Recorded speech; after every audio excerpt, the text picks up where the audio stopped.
제가 오늘 좋은 화가, 좋은 그림의 조건, 집대성 총정리를 해보려고 해요. 제가 알고 있는 그 총동원을 가지고 거의 30년의 집계 이렇게 보면 될 것 같습니다.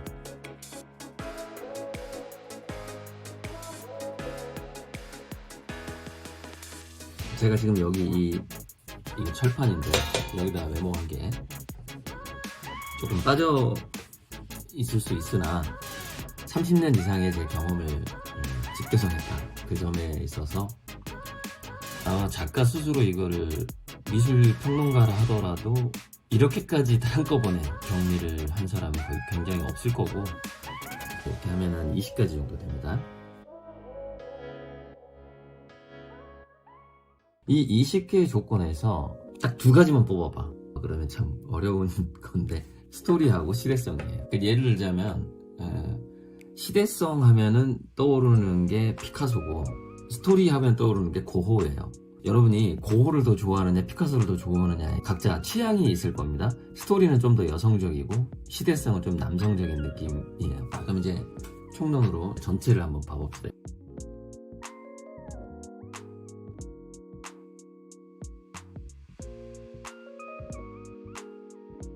요게 이제 대표적 좋은 화가의 특성, 스토리와 시대성. 그럼 시대성은 무엇이냐? 그것도 얘기할까요? 역사적 전환기의 역사인식 같은 거예요. 그 시대적 문제와 이슈를 그 화가가 알고 있느냐. 그 화가가 좀 지적이어야 돼. 한마디로 공부를 좀, 책을 많이 봐야 되는 거예요. 다양한 그 시대의 명사들과의 교류가 있어야 되고, 피카소도 당연히 그랬겠죠. 아니면 책을 통해서라도 역사적 스승들을 만나야 되는 것이죠. 그래서 시대적 문제나 철학이나 고민이나 이슈라고 그러죠. 그림이 갖고 있느냐, 담고 있느냐, 그거를 시대성이라고 합니다. 여기서는 시대성을 그 화가 갖춘다는 것은 스승? 좋은 스승들을 만나야 돼. 스승 한 명 만나서는 안 돼. 스승, 독서, 친구, 아무튼 이 시대성을 확보하기 위해서는 미술대학 중에서도 명문대를 가는 게 좋습니다. 왜냐면은 그거를 고민하는 사람들이 더 많기 때문에 그래요. 그 곳에. 네, 그 곳에. 자, 이 정도로 시대성을 넘어가고. 스토리부터 시작해보자고요. 이 스토리라는 거는 뭐 이렇게 설명하기가 애매모호한 게, 왜냐면 이 전체를 다 담은 게 스토리다. 이 현체 이 20가지 중에 다 조금씩 갖고 있는 거예요. 스토리라는 건 스토리 라인이다. 뭔가 드라마틱한 것도 있어야 되고, 그것처럼 사랑의 아픔이라든가 좀 똘끼도 있어야 되고, 그렇게 보통 이제 우리가 알고 있지만, 하지만 스토리라는 건 이거 전체가 모여서 스토리가 되는 것이죠. 특이한 인생을 살았다거나 하는 거는 오히려 여기 캐릭터에 가깝죠. 그 사람의 성격.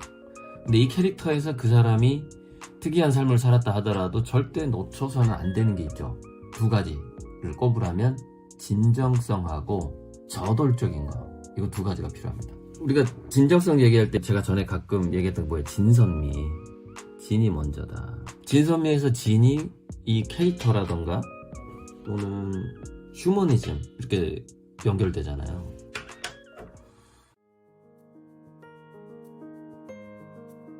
자, 진선미의 진과 캐릭터.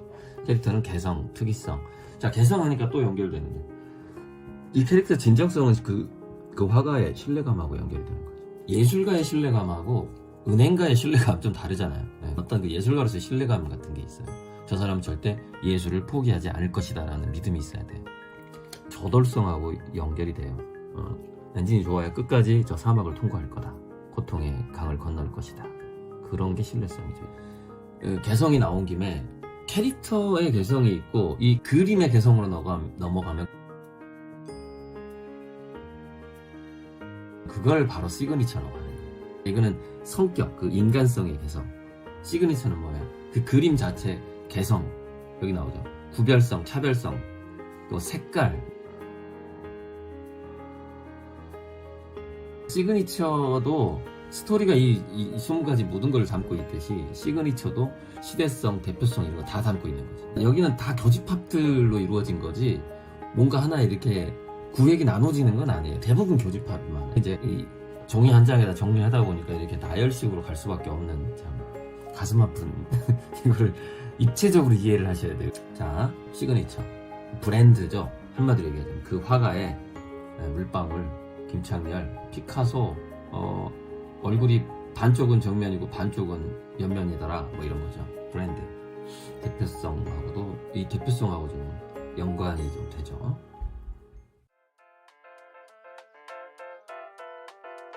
일단 시리즈라는 건 대중들에게 각인을 시키고 노출을 시켜야 되는데, 지루하지 않게 각인시키고 노출시켜야 돼요. 그러니까 시리즈가 필요한 거죠.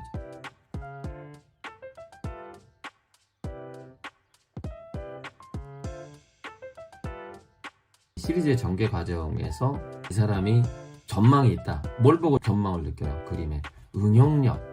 칵테일을 되게 잘하네, 뭐 이런 거 잘 타네. 그러니까 요리를 잘해야 돼. 시리즈를 하려면 똑같은 뭐 된장 가지고 얼마나 맛있는 된장찌개를 끓이느냐의 문제인데, 이게 그 시리즈의 응용력은 그 화가의 IQ하고 관계가 됩니다. 이게 저는 이제 정면하게 말씀드릴게요. 시리즈를 잘 펼치는 화가들은 대부분 머리가 좋다고 봅니다.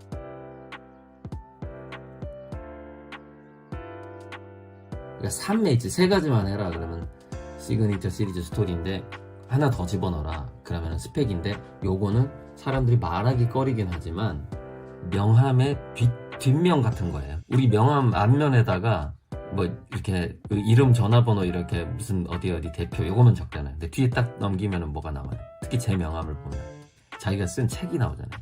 저서 집필한 거. 그런 게 이력 같은 거. 그리고 보면은 얘가 어느 학교를 나왔고 어떤 스승한테 배웠구나, 이게 딱 나오죠. 그리고 어떤 갤러리에서 전시를 했었네. 꽤 A급 갤러리에서 전시를 몇 번 했군. 스펙. 말은 안 하지만 누구나 다 검증한다. 다음 시그니처 컨셉까지 가보죠. 시그니처는 컨셉이 잘 정비된 거죠. 컨셉에는 스토리와 철학과 관점과 이슈, 시대적 문제, 컨셉하고 시대성하고 약간 연관이 되고, 대표성하고 당연히 연관되고, 또 최초성이 반드시 있어야 돼요. 최초성이 있어야 되다 보니까 컨셉에, 그러면 컨셉이 아니에요. 그러니까 이것도 뭐냐면 그 창조력이 대단해야 돼요. 그 화가 고민의 시간의 깊이도 있어야 되고, 그래야 여기 컨셉이 잡히죠. 컨셉 없는 그림들이 대부분입니다. 컨셉이 없는 그림 뭐예요? 그냥 기법만 있는 거예요. 기법은 좀 제일 마지막에 얘기할 거예요. 사유기요법. 기법은 그림에서 가장 하위의 개념이에요. 이제 최초성이, 창조력이 있어야 되고, 제가 창조력 발전소라는 회사 이름을 정할 때 바로 이 창조력과 조화력이 필요하거나, 조화력은 신미성하고 기획성하고 연결되는 부분이죠. 아름다움은 조화가 돼야만이, 이 선미, 진에서 선으로 가는 과정에서 창조력이 필요하고, 선에서 미로 가는 과정에서 조화력이 필요하고, 여기서 창조가 필요하고 여기서 조화가 필요하고, 진에서 선으로 미로 넘어가는 과정에서, 이거죠. 이제 콜렉터, 그 화가가 시대적으로 언론에도 친구가 한 명 있어야 되고, 돈 버는 친구도 있어갖고 재료비도 좀 대줘야 되고, 그리고 가문이 좋아서, 예를 들자면 우리 가문은 전부 법대생밖에 없었는데, 제 하나가 저기 미대 갔는데 좀 그냥 그림 좀 사주고 그래라, 뭐 이런 거. 그런 게 가문이죠. 팬, 후원자. 근데 저는 그 가문이 없기 때문에, 저는 이제 DNA는 있죠. 우리 가문이 목수 집안이니까 만들고 그리는 DNA는 있는데 가문까지는 없죠. 가수 있긴 있구나. 삼촌이 있으니까. 자기 가족 전체가 뭐 건축가도 있고 뭐 언론인도 있고, 주변에 살짝씩 도와주는데도 큰 힘이 되는 가문이 있잖아요. 이제 그 정도는 아니니까. 전 다행히 아미고님들이 이 후원자이자 팬으로서 이렇게 적어드립니다. 아미고의 미더덕이 있잖아요. 미덕과 저는 이 아미고와 미더덕의 후원자가 있기 때문에 이게 해결이 되는 거죠. 1차 컬렉터가 필요하단 말이에요. 아무도 그 마중물도 없는데 저 밑에 있는 우물을 끌어내기가 어렵다 이거죠. 마중물로서의 그 컬렉터, 세계화가 되기 전에 상당히 중요하다. 1차 컬렉터가 누구예요? 갤러리가 하잖아요. 갤러리가 그림을 먼저 싸게 사잖아요. 야, 이 화가 클 것 같아. 1차 컬렉터죠. 저는 갤러리가 1차 컬렉터가 아니라 우리 아미고님들이 1차 컬렉터인 거죠.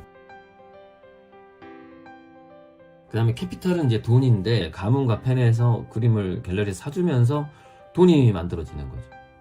갤러리에서 돈을 한 500에서 1000만 원씩 주는 거 아니에요. 그래서 너 그림 팔렸을 때 50% 내 거야. 뭐 이렇게 하는 거죠.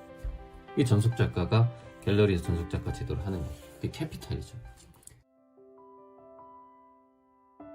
캐피탈이 그 작가한테 여유를 주잖아요. 아우어, 시간, 사색할 시간을 주는 거죠. 근데 캐피탈이 저는 과거에 없었죠. 그래도 사색을 했죠. 왜? 도서관에 다녔잖아요. 도서관에 책 읽었잖아요. 무료니까. 라면 먹어가면서 책 읽었죠. 근데 이거는 그림을 그리는 과정에서 중간중간에 마치 윤활유 엔진에 기름을 뿌려주듯이 이 여유가 있어야 돼요. 사색 시간이 있어야 됩니다. 사색이 있어야 시리즈가 나오는 거예요. 여기 없으면 시리즈가 안 나와. 했던 그림 계속하게 돼. 그럼 컬렉터들하고 갤러리나 이 미술실에 어떻게 반응해? 아, 저 사람은 전망이 없다. 왜? 전개를 잘 못하네. 전개를 못하네. 전망이 없네. 이렇게 되는 거죠. 자, 캐릭터하고 연결되는 게 하이인데, 근데 이 캐릭터보다 좀 더 센 거예요. 그 화가가 진정성이 있고 저돌적이야. 얘는 완전 예술가 사주팔자로 태어났어. 더 센 게 있어야 돼요. 거기서 하이, 열정, 과몰입, 똘끼.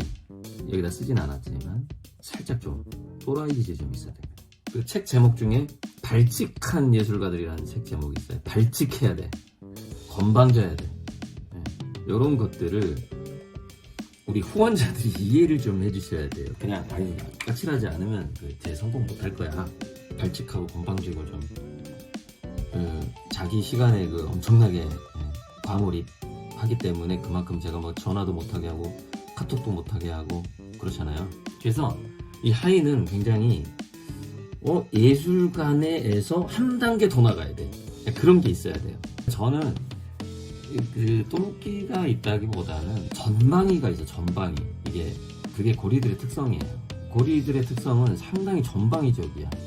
발명가 기질도 있고 책도 쓰고 일단 뭐 공부도 하고 과학자 같기도 하고 예술가 같기도 하고 약간 전방위적인 심리학도 공부하고 심리학을 공부해야 마케팅을 하죠. 이게 기획성이에요. 그러니까 시간이 부족해요. 하고 싶은 일이 너무 많아. 보고 싶은 책도 많은데 이게 좀 시간이 많이 부족해요. 그게 하이죠. 그 사람만의 대충 차별화되는 게 아니라 엄청나게 차별화되는 게 있어야 돼.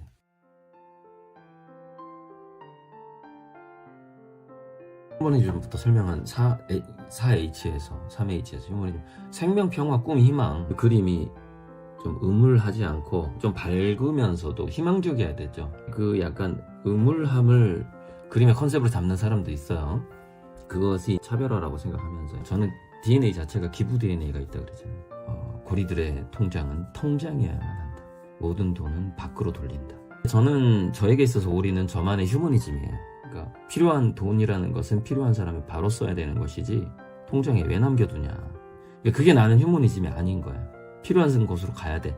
투자를 하든 밥을 사주든 기부를 하든 간에 그게 저만의 휴머니즘이고 저의 그 휴머니즘이 태풍의 눈이 돼서 바로 기축통화의 꿈으로 갈 것이다. 그림 분위의 화폐는 평화의 돈이 될 것이다. 자, 아비투스는 이 20개의 대표성을 스토리가 나열식으로 담는다면 아비투스는 이 20개 전체를 입체적인 설계도 같은 거예요. 즉 아비투스가 없다면 스토리가 안 나오는 거예요. 아비투스가 없다면 시대성, 쾌초성 다 실패해요. 아비투스라는 것은 그 사람의 믿음 체계죠. 세계 또는 저력 같은 거예요. 그 사람이 캐릭터를 유지할 수 있는 저력, 저수지 같은 거, 잠재력 같은 것이기도 하고 벗어날 수 없는 그 사람이 갇혀 사는 그 사람만의 믿음 체계, 철학 같은 거예요. 나는 주는 사람이다. 나는 기버다. 나는 테이커다. 그 사람만의 아비투스가 있는데 주로 그거를 부호와 연결시켜서 쓴 책이 요즘에 좀 유명하던데 그거는 부호하고도 연결이 되지만 품격, 거부할 수 없는 진정한 럭셔리, 양반가의 선비정신 같은 거예요. 어떻게 돈 주고 살 수가 없어. 어떻게 할 수가 없는 거예요. 가르친다고 되는 것도 아니고 긴 20-30년 기간에 정말 수련이 필요하고 공부와 경험이 필요하고 그런 건데 화가로서의 아비투스는 뭐냐면은 예술에 대해서 갖고 있는 그 화가만의 정의 같은 거예요. 그 화가는 어디까지 어떤 걸 예술이라고 생각하는가죠. 그러니까 저는 그거를 그림 보니 기축통화까지 만드는 것이 나의 예술이다 이렇게 생각하고 있잖아요. 그러니까 이건 경제학자나 생각할 수 있는 거잖아요. 근데 저는 범위가 넓죠. 그것까지 예술이다 이 생각. 이런 게 아비투스 같은 거예요. 근본적인 품격, 그다음에 스케일의 차이, 그런 게 아비투스예요.